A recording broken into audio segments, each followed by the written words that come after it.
आज मी नाश्त्यामध्ये मस्त असं गरमागरम सुशला बनवले आणि सुशला दही खायला कुणाला आवडतं कमेंटमध्ये नक्की सांगा. पवनच्या टिफिनसाठी मी एकदम सिंपल शिमला मिरचीची भाजी बनवणार होते. त्यासाठी इथं मी टमाटे, लसूण, अद्रक, 2 लवंग, 1 इलायची, थोडंसं दालचिनीचा तुकडा, दही आणि खोबरं टाकले. जर तुम्हाला दही खायचं नाही आहे तर त्यामध्ये तुम्ही भाजलेले शेंगदाणे किंवा भाजलेले तीळ पण टाकू शकता. फोडणीमध्ये तेल, जिरा, मोहरी, कांदा आणि कढीपत्ता टाकले. ते थोडंसं मऊ झालं की त्यामध्ये पेस्ट टाकायचं आहे आणि पेस्टला मस्त असं भाजून घ्यायचं आहे.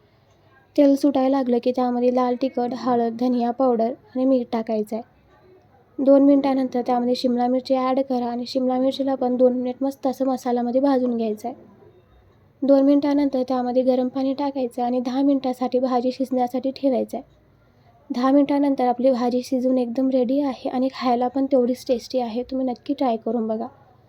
लास्टला त्यामध्ये कोथिंबीर आणि कसुरी मेथी टाकायचं आहे. आपली भाजी बनवून एकदम रेडी आहे.